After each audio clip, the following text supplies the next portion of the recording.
Hi,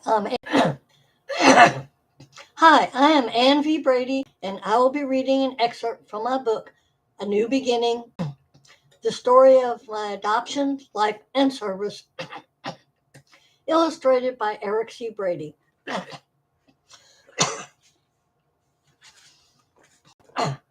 At work, my civilian bosses were starting a new project for the Navy. We were going to study the effect of different hairstyles of female pilots on the current Navy male pilot helmets.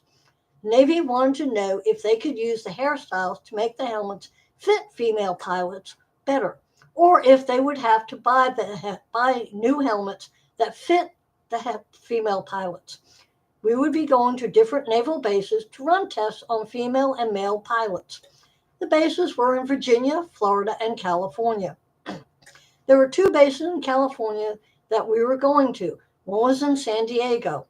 I called my brother about us going to San Diego. He and Edwina suggested that when I knew a date that I call him and he would get me a round trip ticket for that weekend from San Diego to Sacramento, California. Bob sent me a picture of himself so I would know him what he looked like. Bob Pierce and the dog is the following picture I have down below. It's a picture of Bob, and he's got reddish brown hair with a collie, and he's standing in front of his house and there's a tree to his left. Bob and Edwina lived in Citrus Heights, Sacramento, California. I told my bosses about my brother and that he lived in Sacramento. I called him with the date and months later had to call him and let him know that the trip was canceled. I told him to get his money back and that when I had a new date, I would let him know. We finally had a date set. We were going to San Diego around November 11th, Veterans Day. We had two vans with measuring equipment that four soldiers were going to drive. Originally, the civilians were going to drive with us, and at the last minute, they decided to fly. I was driving with a warrant officer one, or WO1. The other van was driven by two sergeants under me. We changed drivers every 3 hours and stopped for the night about 8 p.m. We drove from Fort Rucker, Alabama to San Diego, California. One night when we had stopped to get some sleep, one of the sergeants asked me if I was excited to meet my brother for the first time. The warrant officer one officer looked at us kind of funny. He asked, "You're meeting your brother for the first time?" When I explained that I was adopted and that I was meeting my birth brother for the first time, he understood.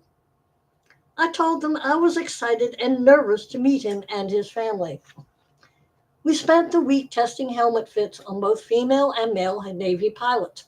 We also used axial tomography to map the subjects' heads. When Friday came, my bosses drove me to the airport. They also let me know that they would pick me up at the airport. They knew what time my return flight was.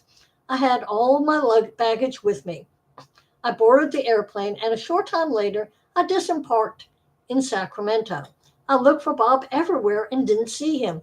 Eventually, I saw an older gentleman that looked sort of like the picture he had sent me. I approached him and asked if he was Robert Pierce. We kissed and hugged. He drove me to his house. I met his wife, Edwina, her parents, and Edwina's granddaughter, who was 3. It was obvious to me that Bob and Edwina loved each other very much. Edwina worked in education. And below are pictures of Bob and Edwina. She's in a white dress and he's in a blue suit with a tie. They're both younger with dark brown hair. And the next picture is a picture of Bob and me. And he's taller than me. He's got gray hair. He's wearing a blue shirt, and I'm wearing a cowboy shirt with fringe on the front. It's a white shirt with brown fringe, and we're both wearing slacks. And the next picture is a picture of Bob, and it's from the chest up, and he's got gray hair, and he's standing in front of a tree. and he's got a light blue shirt on. Bob and I spent time talking about ourselves and our lives. We spent time getting to know each other. Edwina didn't say it, but I think she was a little jealous. She was nice to me, and we did get along. Bob showed me around town. On Sunday, I went to an Episcopal church with them. It was similar to Mass at the Catholic church. Afterwards, we went to a flea market. I saw a cute glass animal. I thought it was pretty and said so. So Bob bought it for me. The vendor wrapped it up, and I was careful handling it. Unfortunately, it broke. Bob insisted we go back to the vendor. I didn't want to make a scene. The vendor said that it wasn't his fault that it broke. Bob was angry, but we calmed him down. Monday, I flew back to San Diego, and my bosses picked me up at the airport. Then all of us headed to the next naval base to continue our research project. When we finally arrived home, I was glad. It was a long trip and a very productive one, both professionally and personally. When I got back home, I discovered Ed had adopted a dog. Ed went to the animal shelter to donate food. He saw a lady dog, a bicolored beagle. Lady dog was not fond of me at first. She wanted Ed all to herself. Lady dog, at home we started going to the local Catholic church, St. John's Catholic Church. The pastor was a short, feisty Irishman named Father Brendan Keller. We loved him and his Irish brogue. Eric trained to be an altar boy. Mike wanted to become an altar boy like his brother. Mike had to wait because he was too young. At Christmas time, I took leave and we drove to Hampton Bays, Long Island, New York from Ozark. Ed promised that we would take our time and stop for the night when he got tired. On the way to New York, the radio stations all played Christmas music. Mike was upset. When Mike got tired, he started crying. I asked him what was wrong. Mike was upset because he didn't know the words to the Christmas songs. He was used to singing to classical rock songs on the radio. It drove 19 hours to Hampton Bays. Then we got lost. We had to call my parents to get directions to the house. When we finally got to the house, we were bone tired. It was great seeing everyone. It had been so long. It was great seeing my parents, brothers, Betty, my nieces and nephews. Eric and Michael met my side of the family. We enjoyed seeing the family and catching up. The family loved and spoiled both Eric and Michael. Below are pictures of my family. There's a picture of Bob and young Bob. Then there's a picture of Betty's boyfriend and Laura, and then there's Jim. He's got his back to me. Then there's a picture of Jim and his oldest daughter, Colleen. And then there's a picture of all of us, my parents, me, the boys, and Ed. And we're by the Christmas tree. And there's a picture of my Uncle Richie. And then there's another picture of Eric with my Aunt Roberta, which is my Uncle Richie's wife, and their daughter, Lauren.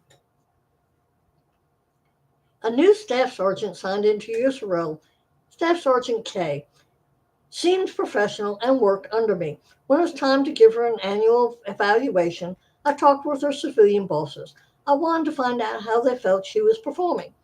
I then talked with her and asked her questions. I wanted to know how she felt about her work and if she felt that she needed to improve in any areas. Imagine my surprise when she read me the riot act. She told me I was lousy at giving an evaluation and critiqued me at how badly I was doing my job.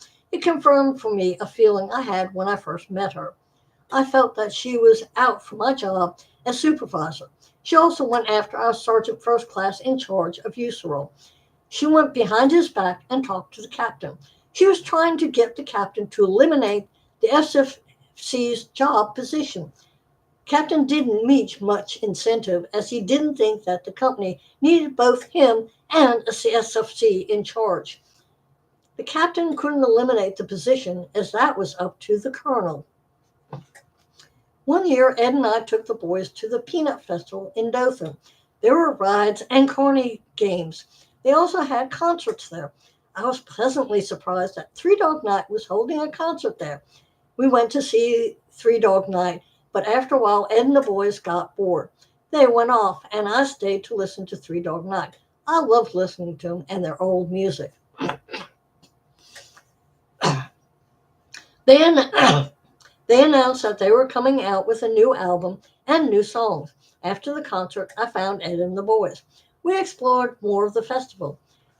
There were plates on the floor with the aluminum foil that had been. We explored more of the festival. When we arrived home, we found the dogs had opened the refrigerator.